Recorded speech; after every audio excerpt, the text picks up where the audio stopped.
guys know what to do. Hit that like button, baby. Hit the like button right now. What is good, YouTube? My name is CJ. This is CJ Knows Tech, where I like to get to know tech so you don't necessarily have to. What does that mean? I spent my hard-earned $400 on this here iPhone SE and literally took my iPhone 11 Pro and benched it. Touch ID. Oh man, the player gotta use his thumb. I absolutely love Face ID, so giving up Face ID is gonna be a challenge. Put my SIM card from my iPhone 11 Pro, which is the creme de la creme of iPhones at this moment, and put it inside this iPhone SE and put myself up to the challenge to really like 100% religiously use this thing over the past 48 hours and going in throughout the week. Like, people are sleeping. The iPhone 8 dropped around the same time as the iPhone 10. The 10 was just delayed and it came out later that year, but you know what I mean, there was no iPhone 9. So we're referencing back to technology of the iPhone 10 years.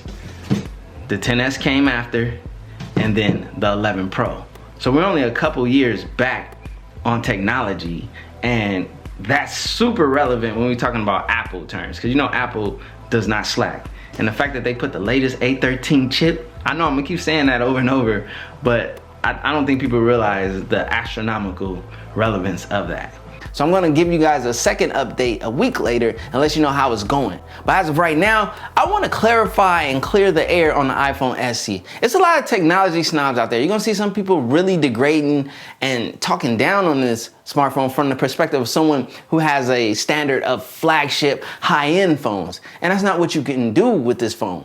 Even though the A13 makes this thing run just like any flagship on the market and better than some flagships on the market, because a lot of smartphones out there cannot compete with the A13 Bionic Apple chip. And that's why this phone is a game changer, because it's coming in the base model of 64GB storage at $399. And for $50 more at $449, you can get this thing with 128GB, which is more than enough to run an iPhone for the next 5 years and have support. Android does not do that. Android phones do not support you beyond 2 years typically. And also, they don't have the type of support that Apple does. There's an Apple store in every neighborhood mall, mainstream mall, that you can go to within a reasonable amount of miles and have support. People like to down and degrade Apple for whatever personal reason and drama they have with Apple, but we have to take a clear approach to this iPhone SE, because it's actually a genuinely like groundbreaking phone. Now people are gonna be like, oh, they're just reselling you an iPhone 8. And honestly, to a degree they are, but they put the A13 Bionic, and that's the difference. The internals and how this thing runs is nowhere near how an iPhone 8 runs. Now, if they would have repackaged the iPhone 8 with the same chip from the years ago of the iPhone 8's original release, which was released alongside the iPhone 10. So we gotta think, you guys, this is no slack of a smartphone. It was the option for those of the people who wanted to keep the traditional OG style iPhone. I'ma just say this, I know it's early, but man, Apple got a game changer on their hands. They know how to sell products, man.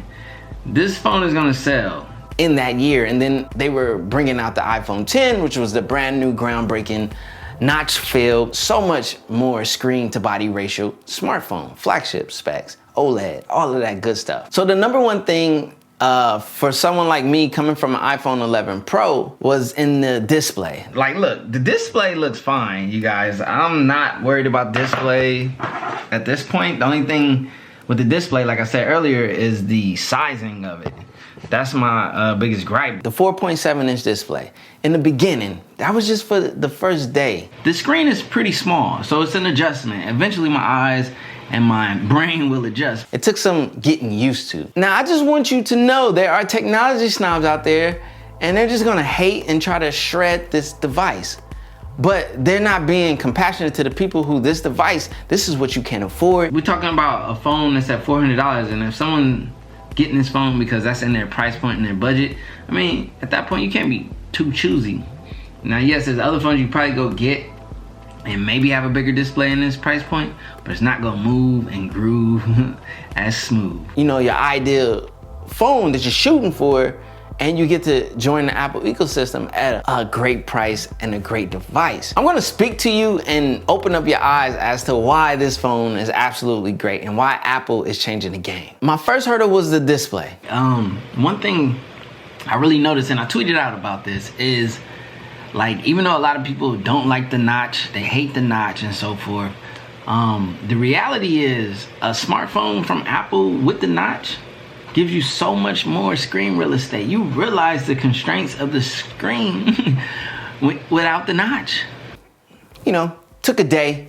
By the next day, and actually by today, which is the beginning of the third day, 48 hours later, I'm absolutely fine with it. I'm okay. I went to do a store run today. You know what I mean? Quarantine store run, had to go stock up. And this is the only phone I took with me. All right, so it's a rare moment that I'm out and about because I had to go get, do the grocery run. I usually carry 2 phones with me, but in quarantine times and having to disinfect everything, 1 phone is more than enough. Also, I can wear my face mask and Touch ID. In this day and age, that's a plus. Am I the biggest fan of Touch ID? I prefer Face ID, honestly, but Touch ID is actually really good, and it's a nostalgic thing to go back through and doing it over, and some people prefer it more than they do Face ID. I want to talk to you guys about the chip in here and the performance. It's the typical iOS experience. The fact is, the performance on this smartphone is going to be better than some flagships out there or some high-end, more expensive phones that are being sold to you because the A13 chip is unmatched. Like, for real, for real. It's an iPhone. It's a legit iPhone. I mean, come on, man. I see a lot of people knocking it. Apple's ARM chips are in a class of their own. Hate it or love it, don't at me. Go look at the benchmarks and go look at the speed test. Now, has the iPhone ever been beaten, outperformed? Yeah. So using this thing to do all of your everyday tasks, which eventually, once I got my apps on here and I got them all set up, logged in and all that stuff. Like, I got a lot of my apps up and running now. Like, I got my smart home stuff on, so I'm able to control my lights and things. I'm able to do it with Siri. Like, I don't miss too much. Like, it's not like I'm missing out on the typical things that I would do. I'm using this phone the same way I would my iPhone 11 Pro. I am not missing my iPhone 11 Pro 48 hours later at all. Let me just show you guys how depressed the iPhone 11 Pro looks over here. Just dolo. The only thing I miss is the screen real estate. That would speak to the volumes of the people who might be considering, I don't know, I guess like an iPhone 11 or 10R in comparison to this. But I'm not taking away from the SE. I'm just saying, I'm just keeping it real. As someone coming from an 11 Pro, or maybe someone else coming from like a more all-screen device, the second you start using the SE, you are gonna notice that, screen constraint. Just want to put that out there. But that's fair, that's warranted. I mean, I'm used to having all that screen real estate and then I shrink it down. But I do not miss my iPhone 11 Pro at this moment. Now the next thing a lot of people are gonna wanna know about or might have questions, how's the camera? Woo-hoo. I told you this video was gonna be raw and uncut, and I'm in the middle of shooting a top-down shot with the iPhone SE, and what I was doing was I was flipping through the photos, which I can't even unlock. Hold on, let me switch. All right, so I was flipping through the photos on here that I took while I was shooting my initial, video speaking about the switch from the iPhone 11 Pro to the iPhone SE. But look at these photos. I don't know if you guys can see it. I'm using a Canon G7X to shoot right now. Yeah, y'all getting that raw real. This is like a quick point and shoot vlog camera. This is the YouTube camera. These, look at that quality. I'm gonna see, it should be focusing on it. It's picking up my face off of there because this camera is set to my face. And hold on, hide my face. Boom, look at that. Camera is big on smartphones. A lot of people make a decision on a smartphone based off the camera. Now we all know iPhone cameras, especially for video, #1, period. I don't care what anyone else has to say. If anyone will admit it, I'm gonna keep it a buck. I use a lot of smartphones year after year, and iPhone is consistently the best for video. And nevertheless, you're getting that same thing right here on the iPhone SE. Awesome video performance, nice stabilization, and just beautiful quality. Now the other side of the camera is photos, pictures, stills. The photos and pictures that you get out of this thing are actually really good. I took a picture of a microphone up close and got some natural lens blur, which is fire. $400 phone, crushing the game, and also can compete with phones that cost more than it and beat their camera as well. Now, I'm not the biggest fan of Samsung cameras. They're good when they're good, and they're just terrible when they're terrible. Hence the S20 Ultra. Google has the best stills, photos wise. In the iPhone SE, you get pretty good photos. You get comparable smartphone photos.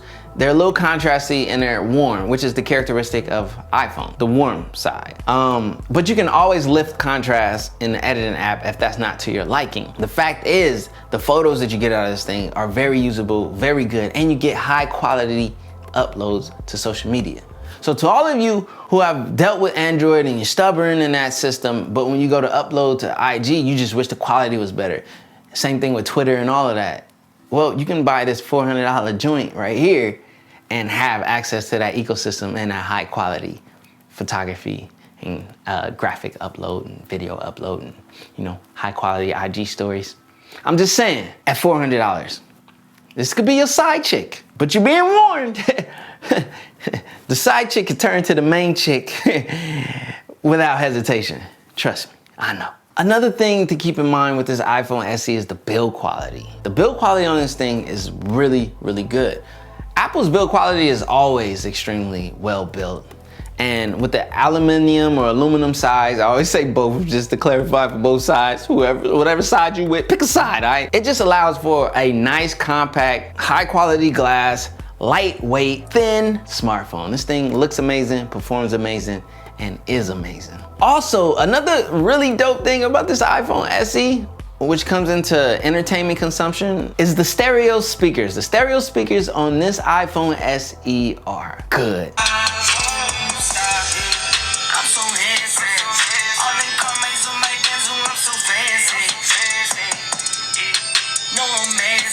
They're loud, they're in your face, and it's stereo. Your viewing experience, watching videos on this thing.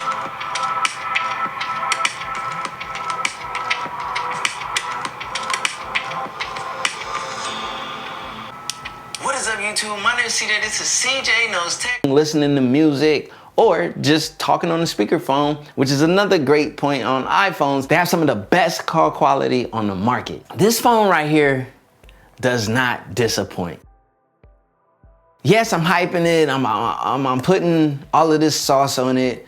I'm not capping though at all. I'm just keeping it a buck. Are there drawbacks? Yes. You're going back to an older style smartphone. You're not gonna feel modern with this smartphone, but here's the reality. There's a lot of people with their iPhone 8s and iPhone 7s still. So you're not gonna be like an outcast by getting this phone. In no way, shape, or form. I see Touch ID buttons all the time, and I don't even judge.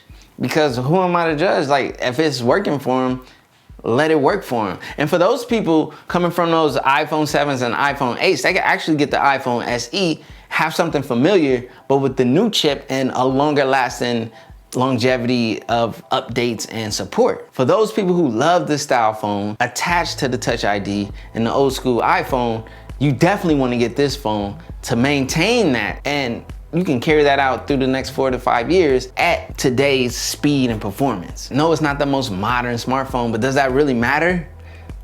In reality, no. This thing can do everything you need it to do and some. Do you have more than one camera? That may be a drawback to some. Some people might want the ultra wide, some people might want the telephoto. You don't have that with this. You just have that one single wide, but Google has showed us time after time that all you need is one camera. Even though they put the telephoto instead of the ultra wide, I don't know what. Hopefully they get it right this year. Let me put out the iPad Pro because I have some notes in here. Oh, here's something very important that a lot of people are gonna wanna know about. This will be the grand finale of nitpicks or things that you can say about this phone. The battery life is good, but it's not the best. All right, y'all, so I'm closing down the night. It's almost 10 p.m. It's 9:55 p.m. This is the first day, day one with the iPhone SE. I'm at 36% at this point, and I had what, 2.5 hours of screen on time. It's the iPhone battery life that we had before the iPhone 11 Pro. The iPhone 11 Pro took the battery life, and the iPhone 11 and iPhone XR took the battery life to another level. Battery life is like going back. Honestly, you're probably gonna need to have some type of power bank or charger if you're a heavy user. That's typical nowadays anyway. Everyone has accessories and devices to help them power through a full day. No, you're not gonna get the flagship battery out of this phone, but it's not a flagship. And it's only $400. Keep that in mind. So all in all, so far, my 48 hours with the iPhone SE has actually been a good experience. I'm actually quite impressed, and this is just honest. as someone who uses the 11 Pro, as someone who can be a technology snob sometimes and go for the high-end flagships, this phone is helping me realize that you don't need a flagship to have a good smartphone experience. It's a better smartphone experience. Let's not get that twisted. But to have the typical, ideal, everyday user smartphone experience, you can do that here on the iPhone SE, all for $400 or $450 or $550, depending on what storage you choose. But I mean, honestly, I think the best bang for your buck, all in all, is in this iPhone SE at $400 to $449. For those who have a higher budget and you might want to consider like a iPhone 11, now you're talking about a different level of smartphone and you're getting more for your money there as well. But is it necessary? No. The iPhone SE can do everything you need to do and it's at a fair price. And that's my 48 hours experience. I'm gonna update you guys a week later, let you know if I'll come up against any type of challenges. But as of right now, I don't see any in the future. My name is CJ, this is CJ Knows Tech, where I like to get to know new tech so you don't have to. I spent my $400 in full on this iPhone SE and I don't regret it at all. And honestly, let me say this. With the flagships, there's this nervousness with them because you spent over $1,000. So you see people babying the phone and worrying. If they drop it, their heart drops. This at $400, now I'm not talking to the people where the $400 was your max and that's all you could afford.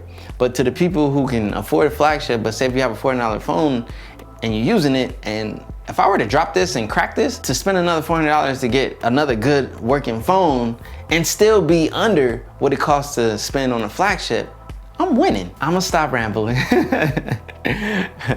You guys know what to do. Hit that like button, baby. Hit the like button right now. Hit the subscribe button, hang around, because I'm gonna hit you back after a week and then I'll do a long term on this as well, because this ain't going nowhere. Oh, almost dropped it, but my heart didn't drop. Peace.